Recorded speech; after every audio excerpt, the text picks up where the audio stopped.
the amount of income you make does not necessarily give you a say in your workplace and your lifestyle. At the end of the day, a white collar worker working at the bottom level at Google is much closer to a blue collar worker in a factory somewhere than to a CEO or somebody who is making a lot more money. Like at the end of the day, you don't have the right to speak up when you are sexually assaulted in the workplace. You don't have a right to speak up when you face racism. You don't have a right to have a political voice.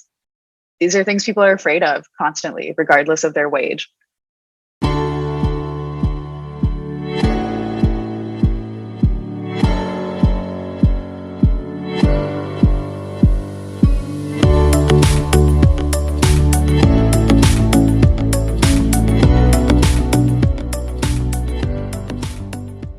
Tech unions are considered a rarity in Silicon Valley. So when Google employees announced the Alphabet Workers Union, named after Google's parent company, it ended up becoming a catalyst for white-collar workers to stand up against injustices in the workplace. Raksha Muthukumar was one of the union's earliest members and helped in its formation. A GeorgiaTech graduate, during her work stint with Google, she saw the growing discontent among employees over Google's sexual discrimination practices, which led to the 2018 global walkout by Google employees, and over its ethical use of technology, which saw the forced exit of Dr. Timnit Gebru, a respected figure in ethical practice of AI. In October last year, Raksha was named as one of the 18 tech activists to watch out for by Business Insider, along with the likes of Frances Haugen, who exposed Facebook's algorithm decisions. The union itself has been extensively covered by numerous publications, such as Forbes, TechCrunch, and the New York Times. So, what did it take to make it happen? Let's find out. As always, I'm your host, Mahati Rangarajan, and you're listening to Maharani Talks. Hi, Raksha. Welcome to Maharani Talks. Hey, thank you for having me. Thanks so much for coming. Before we get started, could you give us listeners a little peek into your journey so far? Yeah, for sure. So just to introduce myself, I'm Raksha. I use she/her pronouns. I'm based in New York. I guess my journey with organizing in general is that I've been a kind of social justice organizer since I was around 15. I've been doing LGBT and feminist organizing in Canada and the US for most of my life. And now my most recent project has been kind of tech labor organizing, which is what we're going to talk more about today. So I was a software engineer at Google for 3 years. And in that time, I helped launch the first union campaign at like a major tech company. And so we launched that last January, actually. So it's been just over a year. And I'm actually no longer at Google, but I continue to be involved with different kinds of tech labor organizing. I work in nonprofit now. And you graduated from GeorgiaTech. I'm guessing Google was something of a dream company for you? Yeah, I would say so. I had a really great time when I worked there as well. I did an internship my senior summer, and then I continued working there full time. And it really was. It was a really great opportunity to get right out of college. Okay. And a lot of people have been saying, right, that the Alphabet Workers Union has been, for a long time, it's been coming, because with the sexual harassment claims, which saw in 2018 a global walkout by the Google employees. And then there was the ethical problem with the use of AI technology. Can you elaborate what exactly triggered it? Why did the union come to be? I think the events you outlined are a really big part of it. I think it was kind of a long series of things that kind of stacked up on each other. And eventually, by the time, you're talking about the pandemic hitting, you're talking about like Timnit Gebru, who's like a very prominent Black woman working in the AI ethics field. By the time she was retaliated and fired by the company, all these things just kind of I feel like increased in the collective consciousness. There was a big walkout when I first started at Google in 2018. Yeah. And after that, we started having weekly walkout luncheons for people who are kind of interested in continuing to talk about the subject. And from those, you just kind of grew organically from there. We ended up talking to one of the major unions and kind of seeing what that journey would look like. And yeah, it was kind of all these accumulating events until it feels like people were finally tired of just taking what we'd been given. Right. The meetings were held very surreptitiously, right? Could you share your own personal experience of getting the union started? Yeah, I think that's a good word for it. First of all, I think the concern for digital security was especially high as well. We didn't want to do all of our work on Google Docs and have our meetings in Google Meets. And so we had to find new platforms for that, try to figure out how to have like a mailing list and get everyone to join. It started with just kind of using signal chats. So you would ask somebody at work and you'd be chit chatting and be like, hey, actually, could we take this offline? I would love to like get coffee or like talk about something like related to work or whatever. And then we would migrate to off work platforms. And at first, yeah, a lot of it was kind of behind the scenes because the first few of us who joined up, I think were extremely vulnerable until you get a certain capacity of people. Then we didn't want to kind of broadcast our existence for a while. So we were having a lot of kind of under the table meetings. I guess it was secret enough in the sense that it wasn't in press and like upper management didn't all know about it, but through our networks we'd been talking about it for a while, and it was amongst people who had already done different kinds of workplace agitating. So I feel like it wasn't so like sequestered. Like it was friends of friends kind of for a while, but yeah, that's my remembering of it. Okay. You or any of the other members were really worried about repercussions? Yeah, I mean, we really were for a long time, especially at the beginning when it was the first like 100 of us or so signing our cards. Then that was such a small quantity of people, and Yeah. I think the fear of retaliation was really high, especially for more vulnerable groups. So anybody who was on a work visa was obviously more vulnerable. People who provide for their kids during the pandemic, who have like underlying conditions, because yeah, we met and did so much of this during the pandemic when we were remote. So people were already in a very kind of heightened financially anxious place. So I think we kind of did a lot of work to protect people who were more marginalized and still try to find a role for them and protect each other. Did the pandemic, in a way, kind of spur on the movement? Because during the pandemic, there was all these mass terminations and wage cuts, and so many issues came forth, right? So, did that kind of make things worse, and in a way, let speeden up the movement's work? I think yes and no. I think it definitely slowed us down in some ways. That everybody's stamina for more video calls and like the feeling of pressing issues in the world when like things were feeling very life or death for a while, and that was a lot. And that first summer of the pandemic in the US was very politically activated as well. There was a lot of riots and like Black Lives Matter protests and just like people really taking to the streets that summer. Yeah. So in a way, people were kind of thinking more about social issues than usual, but this at the same time we're in a higher state of crisis than usual, I would say. So workplace organizing was like an extremely important conversation that feeds into all of this. Like, why are so many people being disenfranchised right now? Like, it's the corporations that have all this power during this time. But at the same time, getting on another video call and talking about it when there's so much going on, I think was a really challenging project as well. Right. Talking about the Black Lives Matter, it was during that time that you had a run-in with the HR. Do you want to share that? Yeah, I can talk about it. It's actually not extremely dramatic.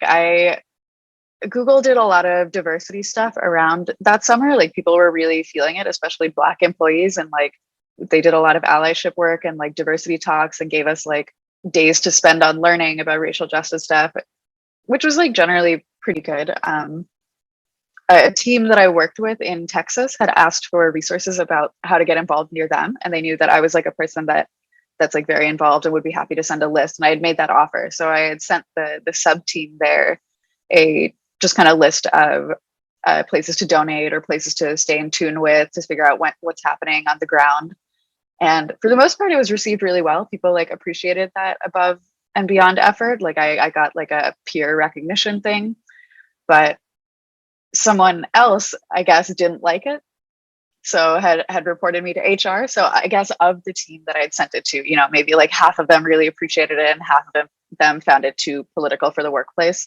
So somebody reported it to HR, and it wasn't even like a very threatening conversation or anything. It was a pretty amicable conversation where the woman was like, okay, let's talk about like inclusive leadership or like these kind of things. Okay, just be careful with the language used in emails.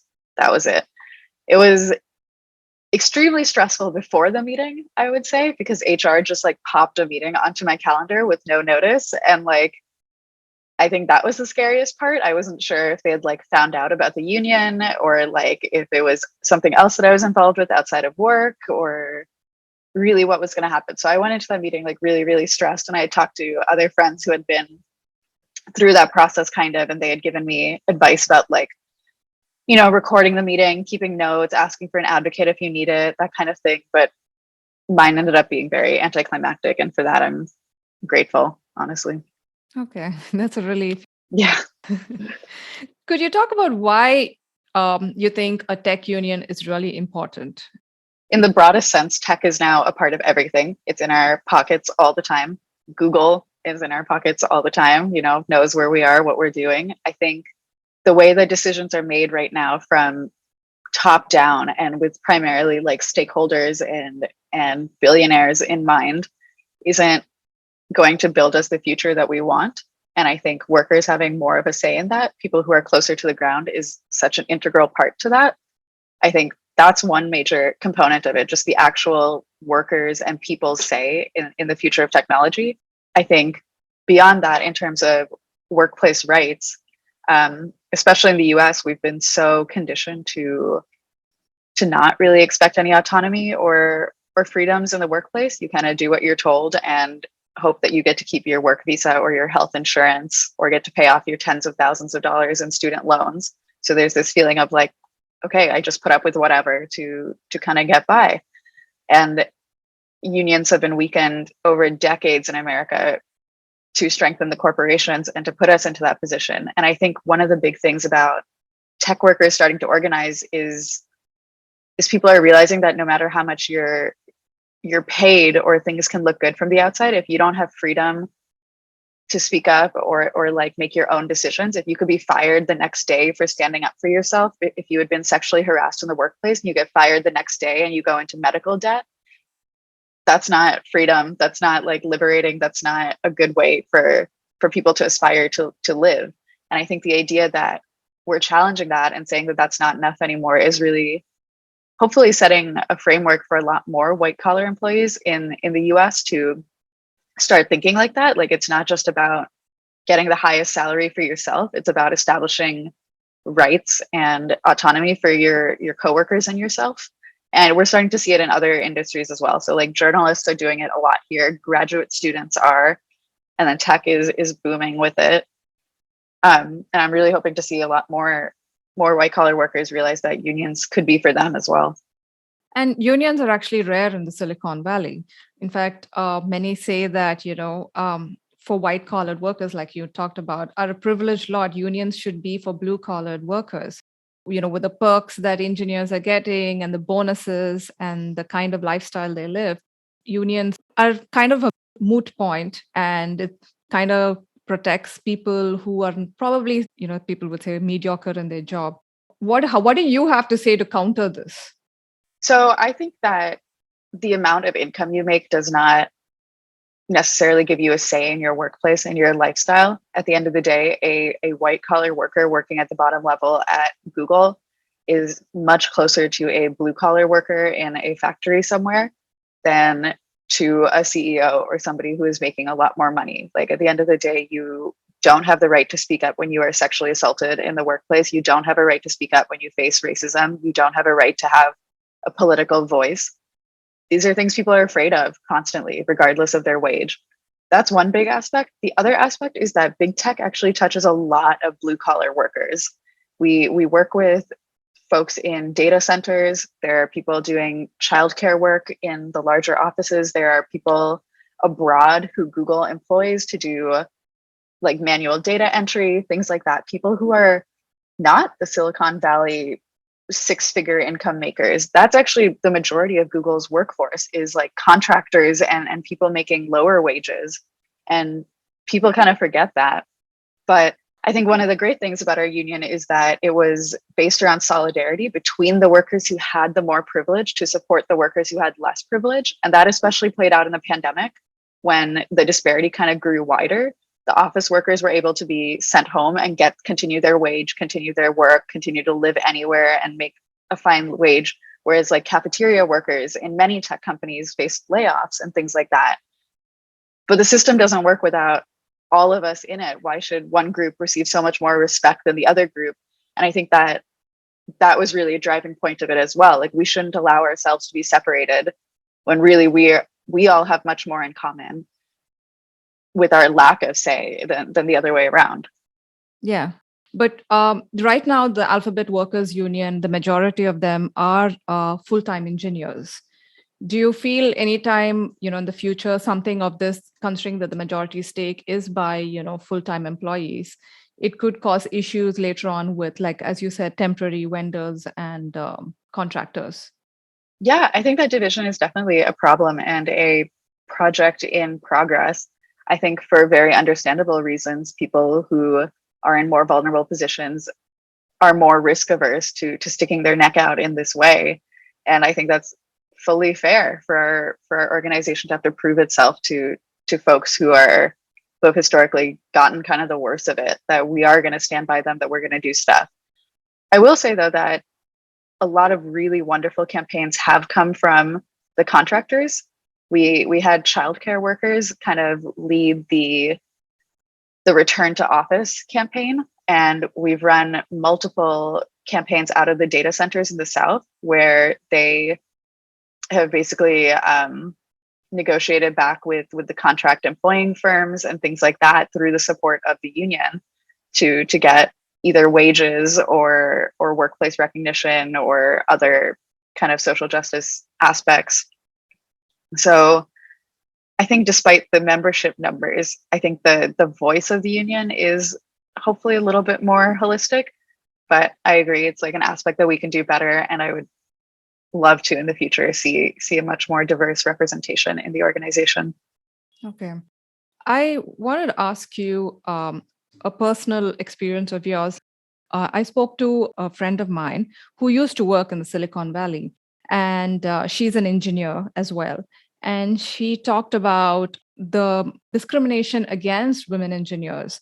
You really have to be brilliant to be considered remotely for a project or a job. And, whereas a man, it's much more easier to get the man noticed, even if he's above average. And the pay discrimination is also huge. Could I ask your personal experiences as a woman engineer? Have you felt that kind of discrimination? Yeah, I think I've only kind of started to think about this now since I've left Google, because Google was my first job ever and I worked there for 3 years. So I didn't really have much to compare it to. So, it was really easy to tell myself that maybe I wasn't getting the promotions or recognition, maybe because I wasn't doing my job well. Like, I didn't know how to work in the workplace. Maybe it was me. And I think only now that I work in a nonprofit. I work with teenagers in like a community space here. And I just feel so much more like respected and productive and comfortable in my day to day. Like, I don't come in and out of work wondering if I said the right thing in the meeting or if my contribution even made sense or could someone else do this project faster. Like that constant voice of insecurity that was kind of fostered by the environment around me. Like my promotion time and compensation did not feel as good when I was at Google. And actually at my nonprofit, I took quite a large pay cut to start working in something I was passionate about. But I actually feel better about my pay here because I feel like I'm getting paid the way I should. Whereas at Google, I saw like the white men that I was working with getting 2 promotions in the time that we had started at the same time. So by comparison, my pay by respect felt worse, even though technically I was making more than I do currently. Because I think just like the indignity of that over time, feeling like my work was not valued, that my manager was not able to advocate for me, that I just didn't feel supported in certain ways. And I do feel like that pressure of excellence is really there. Like when you go to the women engineers support groups and talk about stuff, it's really about being the most ambitious or being the best advocating for yourself. How do you stop talking in ways to silence yourself, and how do you start advocating? But like that feels like a job and a half, like you have to do your actual work and then you have to prove to everybody you're doing your work as well, like Yeah. to the top degree. Whereas like, for someone more privileged, like for men, it's taken as the default that they are working at like high capacity and caliber. And I feel like that just wears down on you for a long time, feeling like you're not believed to be good at your job. And then you stop believing it. So then you're trying to convince other people and you're not sure. I don't miss that part. And when someone like Dr. Timnit Gebru was forced to leave, right, and she co-led the ethical AI, it must have come such a rude shock to all the women employees there. Yeah, it was a rude shock for everybody. I think people had this realization that they were much more vulnerable than they thought, that if you put a toe out of line, everything that you have worked for to get to this nice comfy job or whatever can be pulled out from under you if you displease the wrong manager or person. And Timnit is like a leader in her field. I think that was what was so scary for people. And widely respected. Widely respected. Yeah, people believed what she had to say. Like she had very well thought out like reasons for feeling that there were racism in her organization that she was feeling, that other women were feeling, and she was speaking up for them, and she took the brunt of that. I think that was shocking for everybody. But yeah, women especially, and then women of color especially, I think left the organization in really large numbers. Like I left shortly after that, kind of unrelated to that, but also in hindsight now I'm realizing kind of related to that, like at least emotionally, And I think a lot of people just started realizing like you can make it as much as you want on a personal level. Like you can be the best student in school, you can be the best employee, you can go in every single day, do your project. But if you can't speak up for yourself in these cases, then like what have I worked so hard for if they can take that away overnight if I just say that I experienced harassment or racism or something? And I think that really makes you realize that what you're doing isn't worth it. Like if you spent your whole life working to get here and they don't respect you, what does that mean? Yeah. Standing up for yourself isn't always easy as people tend to think. Has the union reached out to Dr. Gebru, or has she shown any support for the union? Yeah, so there was a lot of collaboration with the AI ethics folks. I think it just all happened at the same time though. So Dr. Gebru's firing happened around that November, and we didn't publicly launch the union till January. So we weren't able to even publicly align with her in the first couple of months because she was getting so much press attention and doing her own legal case and stuff. So we still hadn't come out publicly as an entity for a couple more months. And then when we did, of course, we were like, yes, we unilaterally support everything Dr. Gebru is asking for, and like we'll continue to support her however she needs. I think the timing didn't quite line up though. That's kind of my hindsight impression. Like that was already happening. The AI ethics folks were working and organizing their own stuff, their own like legal defense. They were kind of working on that, and we were working on launching the union. So I think there was a lot of mutual support and solidarity, but she didn't work directly through us for legal support or strategy work.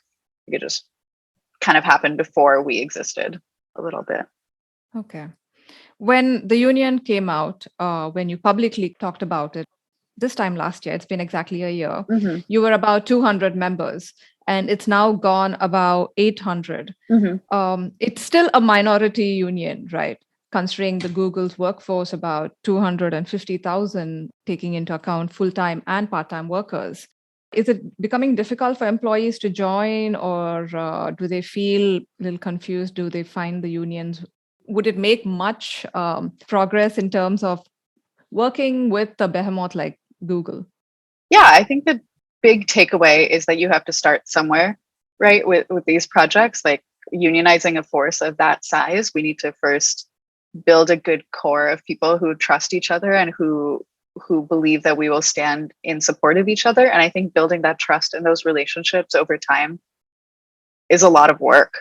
Like, people in our office don't know people from other offices. You don't know people outside of your own project. You don't know what like a contractor experience is if you're a full-time employee. Just building those bridges of conversation and compassion, I think is such a massive undertaking that it is really hard to kind of scale this kind of project so quickly. Like, obviously Google has decades of lead time on us, you know, but at the same time, I think the growth is happening very organically now that people know that the union exists and is there to help them. A lot of times someone will reach out to us being like, hey, I'm not in the union, but this kind of weird thing happened to me. Can I get some help with that? Or what would you guys do for that? And then because we offer support more widely like that, like you don't have to be a member to be supported by this organization, we, I think, are kind of earning people's trust in that kind of organic way. And I think that that's extremely powerful. Like, when the union is able to actually deliver for somebody, it's better to get those 10 people who really, really, truly believe in it than to really agonize over, you know, the next 1,000 that are not sure yet. How did Google take it when you announced the union was formed? Yeah, so they didn't respond publicly. They just kind of, They don't still officially recognize the union, right? yeah, which is honestly totally fine. We're still running successful campaigns and pressuring and getting what we want. If they don't want to recognize it formally, that doesn't change like the workers' power, you know? So that's not a big deal. The larger issue that's going on actually currently is that places where employees have organized, like in Pittsburgh, the contractors in the Pittsburgh, Pennsylvania office, and I think now Google Fiber employees who are like the workers who do the actual installation, like the electricians and stuff, they have reached majority status and are able to negotiate for their wage within their group of employees. And Google has been refusing for multiple years now to sit down and recognize them and do that. And that is like strictly unlawful. Like, by the NLRB, so our National Labor Relations Board, you do have the right to, as a majority union who has received majority vote, meet with your employer and negotiate terms. But Google has used all these delaying tactics, all these things to not recognize even those groups who have reached a majority in their cohort, basically. I think that's kind of the grander issue rather than AWU as a whole. That is okay. That isn't where our power comes from, but their refusal to negotiate is really bad faith. Okay. And in the past 1 year, have you been able to tell how, forming this Alphabet Workers Union has impacted Silicon Valley in general? I think a lot more people are talking about unionizing their workplaces and have been. So a couple smaller companies had unionized before we launched. So Kickstarter had, and then one other small company, and I'm blanking on it, but just the boom that you've seen in it now, like we've had our first game developers union develop. Activision, which is like a major gaming company, just had like a huge walkout against sexual harassment. Other groups are looking at unionizing and have been filing successful paperwork. Like it's just been kind of this boom of people realizing that there's a route for it and that they wouldn't be alone if they do it. And they reach out to, our experienced staff members about what it looks like to actually take the steps for that legal process. And I think that is incredible, that people are looking at workplace issues and instead of seeing them as a solitary issue to deal with, they're thinking in terms of the collective. Like, how do we change this for all of us? How do we join together and actually stand up for ourselves? And just that mindset shift in Silicon Valley where the culture was always so individualist, I would say. Like, you get your degree, you run your startup, you are kind of like your own thing, whatever. You just have to be smart enough to make your own $1 billion. Like, challenging that idea to get people to think collectively, I think, is a radical shift. Like, these are, right now, it's very openly talked about, like union campaigns in the tech sphere, whereas even 5 years ago, people would be like, that doesn't make sense. What are you talking about? And that's insane. 5 years ago, I graduated college like 5 years ago, and it wasn't even on the table. And now it really is. Yeah, that's what I've read in so many reports, that the Alphabet Workers Union has definitely been a catalyst for the tech unions itself to open up the floodgates for this process. But how are the tech executives? Are they waking up to this reality? And if they are, how are they handling it? That is a really good question. And I wish someone would ask them that more directly. I really wish you could ask and exact that question right now, because I can only guess at what they're thinking. I think my impression right now is that they're trying to nip the problem in the bud. Like they're like, oh, everybody's starting to think about it, but they haven't done huge things to overthrow our power yet. Like they're challenging small things in small places. Okay, that's fine. But they're really concerned, I think, for the long term, as they should be, because I think people are no longer happy with the way that the structures are. But I think that they're potentially underestimating the growth of the projects. And I think their lack of willingness to cooperate with the projects is actually going to be worse in the long run. At the end of the day, people unionize in a workplace that they care about, that they want to stay in. You know, why would you put in 100 more hours a week to get Google unionized if it's so much easier to just leave?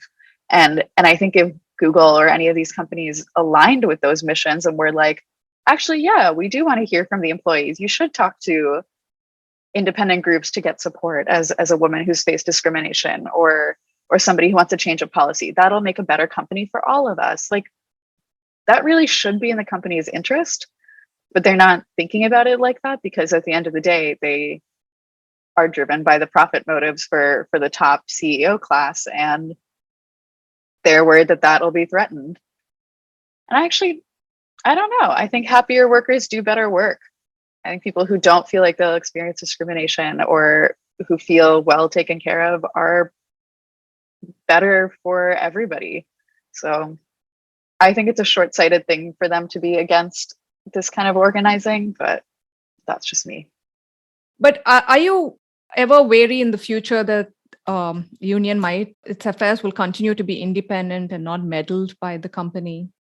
I think the company is already meddling in different ways. I think Google has hired union busting firms and has, even in the time that I was there, had changed certain policies towards internal communication. So like the contractors didn't have access as much to internal communications board and other kinds of things that really showed that they were trying to break employee solidarity and communication routes.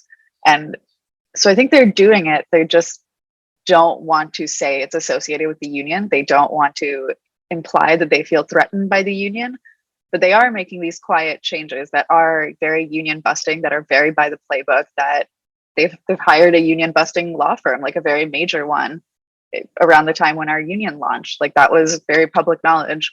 So they're doing it. They just don't admit that they're doing it, because that would be acknowledging us, you know? Actually, speaking of that, I'd come across a Wall Street Journal article by Ron Holland, who represents companies that face labor issues. When I think Google was approached about giving the opinion about Alphabet Workers Union, I think they kind of also referred to this article, which was what was written in one of the articles that I read. I think I know which article you're talking about. So I'll just roughly sum it up. So Ron Holland, in that article, in this WSJ article, says that the union is a farce, and it's basically a pressure group funded by Communication Workers of America to malign the company. Right. Okay. I remember this. So it clearly says who he is also, that he usually represents company when it comes for such labor, practices. So, yeah. That's just like a by the book union busting tactic. Like he's going to say that about every single union that comes out. He's paid to say that workers don't speak up for themselves. But if you look at our union, 900 workers are being pressured by some external group to put their own lives at risk for their own workplace rights. Like, that doesn't make sense to me. I agree that there's a profit motive, that the dues that we pay go into solidarity efforts that CWA does. But I'm actually really happy with that. I think CWA does some really great work with like teachers and blue collar workers and other folks across the country. And if the dues that we pay are strengthening those movements, I don't see the problem. That's better than my money going to a union busting law firm. I still believe that the workers having a say is really productive, actually. Right.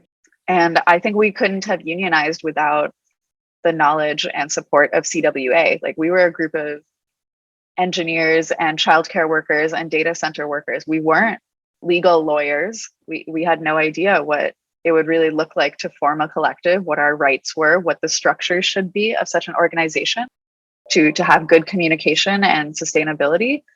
CWA taught us that because they've been doing it for decades, and they gave us all of that knowledge because they believed in our cause. If anything, they invested in us, and now we're giving back. Like, I think that we can now spread some of the knowledge that we've learned from them and continue to support the other work that they do.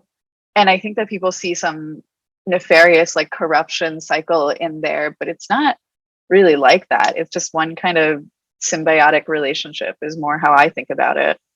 Okay. How do you feel in this 1 year that AWU has progressed? Are you happy with its progress, or you feel more strides can be done?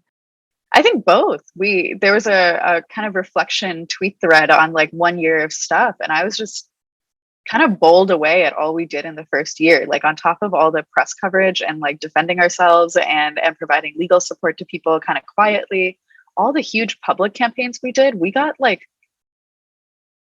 so many people's working conditions just improved in a way that would not have been possible without the union, without hundreds of people being like, actually, yeah, we think that should be changed as well, and we support that request. That so many things were done, so many people were supported and given their fair respect or due, I would say, over the past year.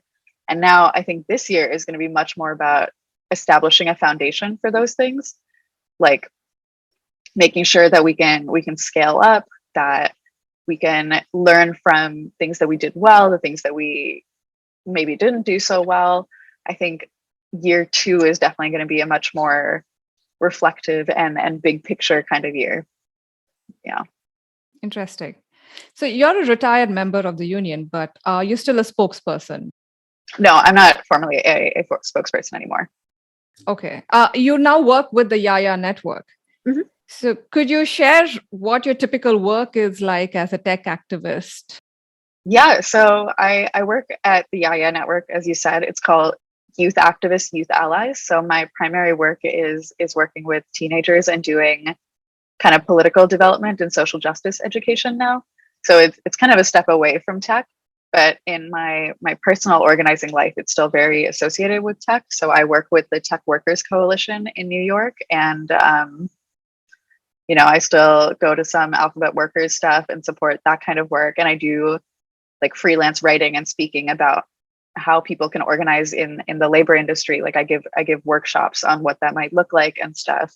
So my work has become a lot more piecemeal, I would say, but still kind of all around that same worker strategy development. So Tech Workers Coalition is a large, actually national organization that there's a chapter in Bangalore and stuff too that we work with. And it's basically a organization for tech workers who are interested in organizing their workplace, or even in just having these conversations. So before you develop a union, you might want to join this group and just kind of ask other people's experience of it, or if there are any mentorship or other kind of connections to be built. And so I continue to work with that group, and we host a lot of events on like people learning their labor rights. We have one next Thursday. Okay. Like people's learning what it means to like be a whistleblower, what your legal protections are, things like that. And recently we had an event with gig workers to say how tech workers can be in more solidarity with like the people who drive for Uber or deliver food for DoorDash and stuff. So now I work more with this community organization than this specific union, but it's all kind of the same picture of tech labor advocacy, I think. Any such tech activism in India that you planning? In fact, when the union was formed, it caught a lot of attention of labor economists who felt it's going to be a huge catalyst and it's much needed. and hoping something, India also takes notes from that. Yeah, I absolutely think that you should reach out to Tech Workers Coalition in Bangalore. Their chapter has done some really impressive stuff, and they come to our meetings and have been building solidarity there, because that being a tech bubble as well, Yeah. having so much in common with all of us. And I think that kind of, they would have the most experience on the ground there. But my dream for the movement one day is that there's a lot of international solidarity, that the idea of whether it's outsourcing jobs to pay workers less, or different conditions or tax rates in different countries that make for different conditions. I would like to see more global solidarity in the future, so that way we're not being used as each other's enemies. Like, jobs should not be, like, one worker's well-being shouldn't be a threat to another worker's well-being in different places in the world. And that's kind of, I think, the long-term dream of this kind of organizing work. So it is really important for everybody to be in conversation with each other, to make sure that we're not doing something that inadvertently hurts folks working in a different country for a different organization, things like that. Right. On a last note, you were recently named by Business Insider as one of the tech activists to watch out for. How did that feel? Were you taken aback? That was really cool. I gotta say, reflecting on my time at Google has always been a very weird thing, where I'm not really sure what I accomplished, or if I was like good at my work or whatever. And I've realized that I have been, but just kind of getting recognition for the other kinds of advocacy that I did in my years there, and the way that I, really, really cared about improving conditions and put myself not into just my job, but into like the well-being of my coworkers and stuff. And getting actual recognition for that was really, I think, kind of unexpected and surreal. So I am really proud of that. Yeah, that's wonderful. Congrats. Thank you. Thanks a lot, Raksha, for taking the time and coming on the podcast to talk about these pertinent issues. I really appreciate it. Yeah, thank you so much.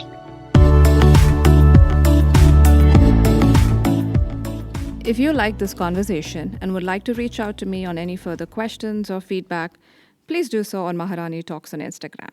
Thank you.